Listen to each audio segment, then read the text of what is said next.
Praise the lord, హల్లెలూయా.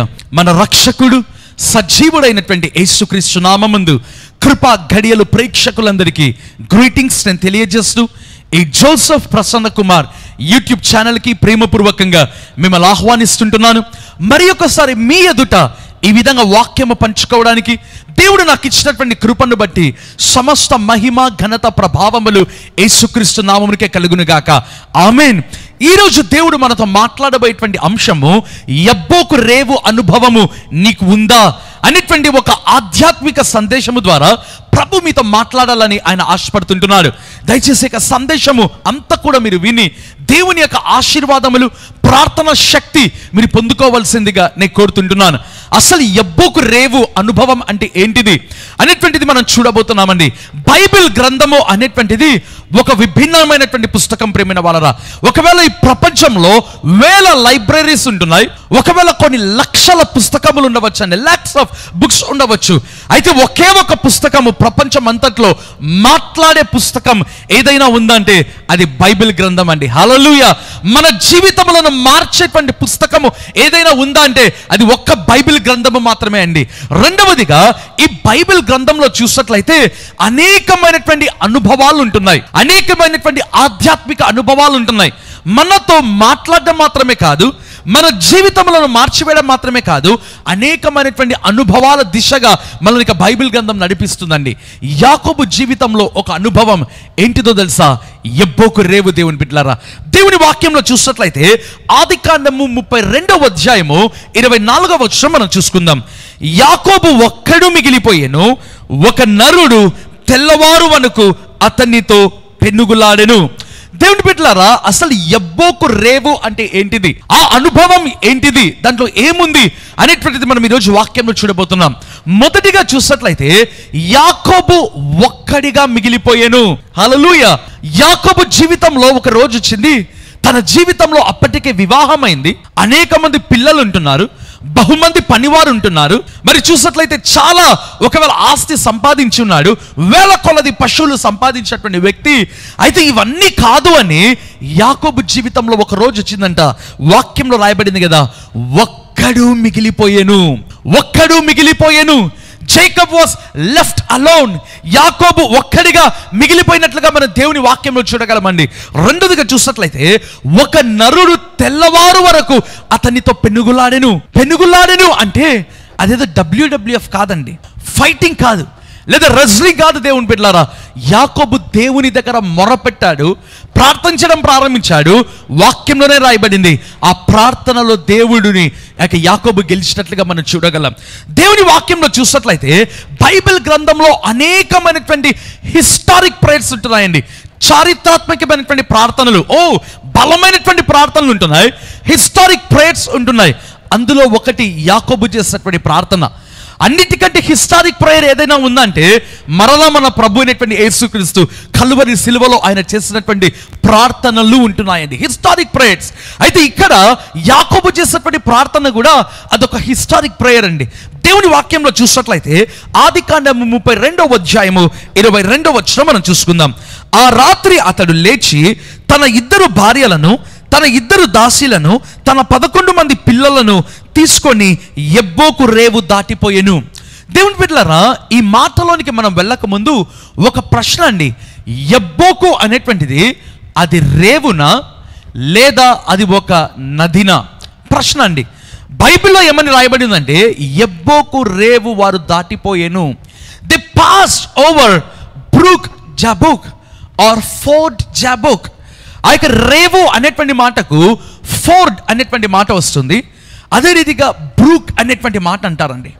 అయితే ఈ యబ్బోకు అనేటువంటిది అసలు ఏంటి ప్రియమైన వాళ్ళరా? ఇది నదినా లేదా రేవునా? అది యాక్చువల్గా నది అండి. ఎందుకంటే ద్వితీయోపదేశకాండము 3వ అధ్యాయం 16వ వచనంలో చూసినట్లయితే మనకేమని కనిపిస్తుందో తెలుసా? యబ్బోకు నది అనేటువంటి మాట కనిపిస్తుంది.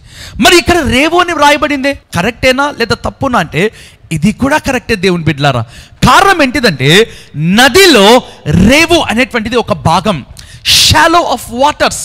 ఆ యొక్క రేవు అనేటువంటి భాగము బైబిల్లో రాయబడింది. యాకోబు ఏం చేశాడు? తన భార్యలను, తన పిల్లలను, తనకు కలిగిన సమస్తమును కూడా ఆ యబ్బోకు రేవు దాటించెను అనేటువంటి మాట.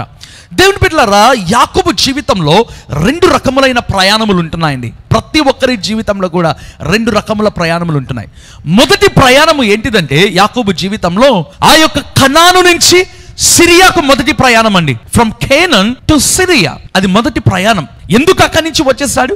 ఎప్పుడైతే తండ్రిని అన్నను మోసగించాడో, ఎప్పుడైతే అక్కడ అబద్ధాలు చెప్పి లేదా మోసము చేసి తన అన్న యొక్క ఆశీర్వాదములను దొంగలించాడో, ఆ కనానులో నుంచి సిరియాలోనికి వచ్చేసాడండి. పారిపోయాడు. దేవుని బిడ్డలారా, నాకు అనిపించింది ఒకవేళ ఆ యొక్క కనాను దాటేటువంటి సమయంలో ఆ యొక్క బార్డర్ దగ్గరికి వచ్చినప్పుడు ఒకవేళ యాకోబు యొక్క పాస్పోర్ట్లో అండి స్టాంప్ పడి ఉంటుంది. ఏం స్టాంప్ పడి ఉంటుంది? Deceiver, cheater. అతను ఒక మోసగాడు లేదా ఒక మోసము చేసేటువంటి వ్యక్తిగా ఒకవేళ బార్డర్ దగ్గరికి వచ్చినప్పుడు, కనాను బార్డర్ దాటి మరి వచ్చేటువంటి సమయంలో తన పాస్పోర్ట్లో స్టాంప్ పడి ఉంటుంది, డిసీవర్ అనేటువంటి స్టాంప్. అది మొదటి ప్రయాణం అండి. రెండవ ప్రయాణం ఏంటిదంటే, ఆ యొక్క సిరియాలో నుంచి కనానులోనికి యాకోబు వెళ్ళేటువంటిదే రెండవ ప్రయాణం అండి. ఆ ప్రయాణంలో వాక్యంలో రాయబడింది కదా, యబ్బోకు రేవు దగ్గర ఆ యొక్క యాకోబు ఒక్కడిగా మిగిలిపోయాను. ప్రియమైనటువంటి వాళ్ళరా, ఈ యబ్బోకు రేవు అనేటువంటిది ఆ యొక్క కనానుకు సిరియాకు మధ్య ఉంది అని మనం చెప్పవచ్చండి. అంటే ప్రతి ఒక్కరి జీవితంలో ఒక చోట వారు ఆగిపోతారు, ఒక చోట వారు ఒక్కరిగా మిగిలిపోతారు. అదే యబ్బోకు రేవు అనుభవం. చాలా సందర్భాలలో మనం ఒంటరిగా ఉన్నాము అని బాధపడుతుంటాం. అయ్యో, నా జీవితంలో ఒంటరితనమే, నా జీవితంలో నేను లోన్లీగా ఉన్నానే. దేవుని బిడ్డలారా, అటువంటి వారందరితో దేవుడు మాట్లాడుతున్న మాట, నీవు యబ్బోకు రేవు దగ్గర ఉన్నావో నిన్ను జ్ఞాపకం చేసుకోవాలి అని ప్రభువు కొడుతుంటున్నాడండి. దేవుని వాక్యంలో చూసినట్లయితే ఆదికాండము 31వ అధ్యాయము 13వ వచనం, నీవెక్కడ స్తంభం మీద నూనె పోసితివో, ఎక్కడ నాకు మొక్కుబడి చేసితివో ఆ బేతేలు దేవుడను నేనే. ఇప్పుడు నీవు లేచి ఈ దేశములో నుండి బయలుదేరి నీవు పుట్టిన దేశమునకు తిరిగి వెళ్ళుమని నాతో చెప్పెను. దేవుని బిడ్డలారా, ఈ మాట చదివినప్పుడు దేవుని యొక్క ప్రేమ ఏంటో నాకు అర్థమైందండి. ఎందుకో తెలుసా? దేవుడు యాకోబుకు జ్ఞాపకం చేస్తున్నాడు. ఏమని జ్ఞాపకం చేస్తున్నాడు తెలుసా?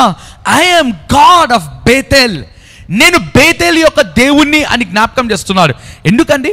ఆదికాండము 28వ అధ్యాయము 19వ వచనంలో చూసినట్లయితే, ఎప్పుడైతే ఆ యొక్క యాకోబు తన మొదటి ప్రయాణం అండి, ఫస్ట్ పార్ట్లో ఆ యొక్క కనాను నుంచి సిరియాకు వెళ్ళేటువంటి మార్గంలో ఆ యొక్క బేర్షెబా హారాను మధ్యలో దేవుడు యాకోబుని దర్శించి గొప్ప వాగ్దానములు ఇచ్చాడు. ఇదిగో నీ సంతానముని ఇసుక రేణువులవంతే నేను ఇంకా ఎక్కువగా చేస్తాను. ఆ తర్వాత దేవుడు వాగ్దానం ఇస్తాడు, నిన్ను మరలా నేను నీ పితరుల దేశమునకు నిన్ను నడిపిస్తాను, ఇవన్నీ నెరవేరే వరకు నేను నిన్ను విడువను యాకోబు. ఈ వాగ్దానములు ఇచ్చిన తర్వాత దేవుడికి యాకోబు పెట్టిన పేరు ఏంటిదో తెలుసా? బేతేలు దేవుడు అని పేరు పెట్టాడండి. ఎక్కడ? ఆదికాండం 28:19లో. అయితే ఆదికాండం 31వ అధ్యాయంలో దేవుడు యాకోబుకు పేరు జ్ఞాపకం చేస్తున్నాడు. ఏమంటున్నారు తెలుసా? I am God of Bethel. ప్రియమైనటువంటి వాళ్ళరా, మనకు అనిపిస్తుంది ఒకవేళ కేవలం 2 లేదా 3 అధ్యాయాలు దాటిన తర్వాత అని. అయితే అనేక సంవత్సరములు అండి అప్పటికే. ఎందుకు? అప్పటికే దాదాపు 21 సంవత్సరములు యాకోబు కొలువ చేసేసాడు. అప్పటికే చాలా సంవత్సరములు అయిపోయింది. ఆఫ్టర్ సో మెనీ ఇయర్స్, అనేక సంవత్సరముల తర్వాత దేవుడు యాకోబు దేవుడికి ఏం పేరు పెట్టాడు అనేటువంటిది దేవుడు జ్ఞాపకం చేస్తున్నాడండి. ఎంత గొప్ప దేవుడు ప్రియమైన వాళ్ళరా! I am God of Bethel, నేను బేతేలు దేవుని అని యాకోబుకు దేవుడు జ్ఞాపకం చేస్తున్నాడు. యాకోబు పరిస్థితి దయనీయకమైనటువంటి పరిస్థితి. కారణం ఏంటిది? అతడు సిరియాలో ఉండలేడు. కారణం ఏంటిది? తన మామ, ఒకవేళ తన యొక్క మామ యొక్క 2 కుమారులు లేదా వారి పిల్లలు యాకోబుని ద్వేషించడం ప్రారంభించారు, లేదా యాకోబు మీద అసూయపడ్డారు. కారణం ఏంటిది? ఎప్పుడైతే యాకోబు వారి దేశంలో వారికంటే ఎక్కువగా దీవించబడ్డాడో అప్పుడు యాకోబును వారు ఓర్చుకోలేకపోయారండి. వాక్యంలో రాయబడినటువంటి మాట, సిరియాలో ఉండలేడు, కనాను నుంచి పారిపోయి వచ్చాడు. ఇంకా ఎక్కడ ఉండాలి దేవుని బిడ్డలారా? చాలా మంది జీవితంలో ఇటువంటి ప్రశ్న అండి. ఇటువైపు వారు ఉండలేరు, ఆ వైపునకు వారు వెళ్ళలేరు. వారి జీవితము మధ్యలోనే మిగిలిపోయి ఉంటుంది, వారి జీవితము మధ్యలోనే ఆగిపోయి ఉంటుంది, వారి జీవితంలో మధ్యలోనే వారు నిలబడిపోయి ఉంటుంది. దేవుని బిడ్డలారా, అటువంటి వారందరితో ఈరోజు దేవుడు మాట్లాడుతున్న మాట యబ్బోకు రేవు అదే అండి. యబ్బోకు రేవు అదే ప్రియమైన వాళ్ళ. దేవుని వాక్యంలో చూసినట్లయితే ఆదికాండము 32వ అధ్యాయము 28వ వచనం, నీవు దేవునితోను మనుషులతో నువ్వు పోరాడి గెలిచితివి గనుక ఇక మీదట నీ పేరు ఇశ్రాయేలు గాని యాకోబు అనబడదని చెప్పెను. హల్లెలూయా. ఎంత గొప్ప మాట అండి. దేవుడు యాకోబును చూసి అంటున్నటువంటి మాట, ఇక మీదటి నుంచి నీ పేరు ఇశ్రాయేలు గాని ఇక మీదటి నుంచి యాకోబు అని పేరు పెట్టి పిలవబడవు. ఎంత గొప్ప మాట అండి. ఏ యాకోబు అయితే ఆ కనానులో నుంచి బయటికి వచ్చేటప్పుడు పాస్పోర్ట్లో ప్రేమైన వాళ్ళరా ఆ యొక్క డిసీవర్, చీటర్ అని వేయబడిందండి. అయితే ఈసారి మరలా ఆ యొక్క కనానులోనికి ఇంకా ప్రవేశించక ముందు అతని జీవితంలో మారిపోయింది. పేరు యాకోబు కాదు, ఇశ్రాయేలు. కనాను దేనికి సాదృశ్యం అండి? పరలోకమునకు సాదృశ్యం. అవునా? ఒక వ్యక్తి కనానులోనికి లేదా పరలోకంలోనికి వెళ్ళాలంటే ఒక మోసగాడిగా వెళ్ళలేడు, లేక ఒక పాపము చేసిన వ్యక్తిగా వారు వెళ్ళలేరు, ఒక శరీర క్రియలు కలిగినటువంటి వ్యక్తిగా వారు కనానులోనికి ప్రవేశించలేరు. దేవుడు ఎప్పుడైతే యాకోబు ఆ యొక్క వాగ్దానమును స్వతంత్రించుకోవాలి, ఆ యొక్క వాగ్దాన దేశమును లేదా కనానును ఇంకా లోపలికి వెళ్ళాలి అనేటువంటి సమయంలో దేవుడు అతని పేరును మార్చివేస్తాడండి. వాక్యంలో చూసినట్లయితే 26వ వచనంలో ఏమని ఉంటుందో తెలుసా? నీవు నన్ను ఆశీర్వదించితేనే గాని నేను నిన్ను పోనీయననే. నేను దేవుని బిడ్డలారా, ఆ యొక్క యాకోబు దేవునితో అంటున్నటువంటి మాట, నీవు నన్ను ఆశీర్వదించితేనే గాని నేను నిన్ను పోనీయను. ఎంత గొప్ప మాట అండి. దేవుణ్ణి కమాండ్ చేస్తుంటున్నాడు, దేవునికి ఆర్డర్ ఇస్తుంటున్నాడు. ప్రేమైన వాళ్ళరా, నీవు నన్ను ఆశీర్వదించితేనే కానీ నేను నిన్ను పోనీయను ప్రభువా. ఎబ్బోకు రేవు అంటే అర్థం ఏంటిదండి? మొదటిగా ఒక్కరిగా మిగిలిపోయి ఉంటారు ఎబ్బోకు రేవులో. రెండవదిగా ఎబ్బోకు రేవు అంటే అర్థం ఏంటిదో తెలుసా? అటువైపు వెళ్ళలేక ఇటువైపుకు రాలేక వారి జీవితం మధ్యలోనే నిలబడిపోయి ఉంటుందండి. మూడవదిగా ఎబ్బోకు రేవు అంటే ఏంటిదో తెలుసా? యాకోబు ఇశ్రాయేలుగా మారిపోయాడు. ఒక బైబిల్లో కామెంటరీస్లో ఒక మాట ఉంటుందండి, ఇజ్రాయేల్ యాకోబుకు ఆ యొక్క ఇజ్రాయేల్ అనేటువంటి మాటకి ఏంటిదో తెలుసా? ఇజ్రాయేల్లో ఇజ్ ఐఎస్, ఆ తర్వాత ఏమని ఉంటుందంటే RAY, ఆ తర్వాత EL, ఇజ్ రేఎల్ అనేటువంటి మాట. దాని అర్థం ఏంటిదో తెలుసా? ప్రిన్స్ ఆఫ్ గాడ్ అండి.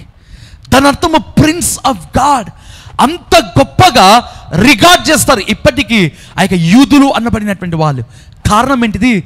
దేవుడు యాకోబుని ఘనపరిచాడు, దేవుడు యాకోబుకు రిగార్డ్ ఇచ్చాడండి.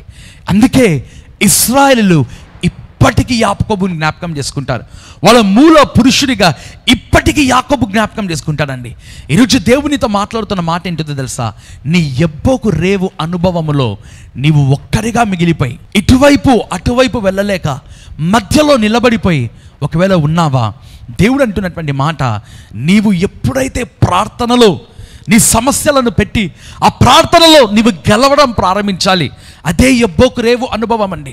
ప్రతి ఒక్కరి జీవితంలో సమస్యలు ఉంటాయి, శ్రమలు, వేదనలు ఉంటాయి ప్రేమైన వాళ్ళరా. అయితే ఎవరైతే ఆ సమస్యలను వాళ్ళు గెలవడం ప్రారంభిస్తారో వారే వారి జీవితంలో నిజమైనటువంటి వ్యక్తులుగా లేదా నిజమైనటువంటి విశ్వాసులుగా వాళ్ళు పిలువబడతారు. దేవుడి సందేశం ద్వారా మీతో మాట్లాడి ఉంటుండగా మీ కొరకు నేను ప్రార్థన చేయబోతున్నాను. ప్రార్థన విజ్ఞాపన చేసే ఆత్మ మీ మీదకి వచ్చినట్లుగా, రెండవదిగా ఆ ప్రార్థనలో మీరు ప్రతి పరిస్థితిని గెలువునట్లుగా మీ కొరకు నేను ప్రార్థన చేయబోతున్నాను. తలలు ఉంచినట్లయితే ప్రార్థన చేసుకుందాం.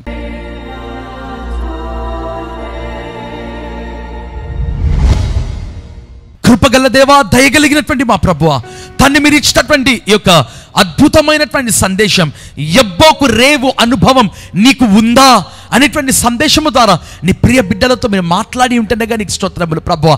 తండ్రి, ఎవరైతే మేము ఒంటరిగా మిగిలిపోయాము అని బాధపడుతున్నారు, ఒంటరితనంతో ఫీల్ అవుతున్నారు తండ్రి, రెండవదిగా ప్రభువా నైనా ఎవరైతే ప్రభువా తన్ని ముందుకు వెళ్ళలేక వెనక్కి రాలేక తండ్రి మధ్యలోనే ఎబ్బోకు రేవు దగ్గర వాళ్ళు నిలబడిపోయి ఉన్నారు ప్రభువా, తండ్రి వారి కొరకు ప్రార్థన చేస్తున్నాను. తండ్రి, ఏ విధంగా అయితే యాకోబు తండ్రి దేవునితోనూ మనుషులతోనూ పోరాడి గెలిచాడో ప్రభువా, ప్రతి ఒక్కరు కూడా వారి జీవితములలో తండ్రి అన్ని విషయములలో వారు గెలుచుదురుగాక, అన్ని విషయములలో వారు గెలుచుదురుగాక, వారు కనానులోనికి ప్రవేశించుదురుగాక తండ్రి, వారు కనానులోనికి ప్రవేశించుదురుగాక తండ్రి. నీకే స్తోత్రమునైనా, గొప్ప దేవానికి స్తోత్రమునైనా, నీకు సమస్త మహిమ ఘనత ప్రభావము నేను చెల్లించుకుంటున్నాం ప్రభా. ప్రార్థన విజ్ఞాపన చేసే ఆత్మ వారి మీదకి వచ్చును గాక. ప్రార్థన విజ్ఞాపన చేసే ఆత్మ వారి మీదకి బలమైన రీతిలో దిగి వచ్చును గాక.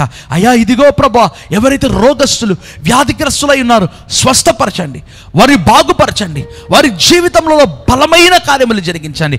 ఒక ఎబ్బోకు రేవు అనుభవం వారికి అనుగ్రహించినైనా, వారి జీవితంలో జయ జీవితము వారు అనుభవించినైనా, కనానులోనికినైనా తండ్రి వారి గతములో వలె కాక తండ్రి నీవు మార్చినటువంటి వ్యక్తిగా వారి లోపలికి ప్రవేశించుటకు వారికి కృపను చూపించమని ప్రార్థిస్తూ యేసు నామమందు ప్రార్థిస్తున్నాను తండ్రి. Amen, amen. దేవుని బిడ్డలారా, మరి జోసెఫ్ ప్రసన్న కుమార్ అనేటువంటి యూట్యూబ్ ఛానల్ మీరు సబ్స్క్రైబ్ చేయవలసిందిగా నేను కోరుతుంటున్నాను. నా యొక్క ఇన్స్టాగ్రామ్, నా యొక్క ఫేస్బుక్ మీరు తప్పకుండా ఫాలో అవ్వండి. దేవుడు మిమ్మల్ని సమృద్ధిగా దీవించును గాక. ఆమెన్.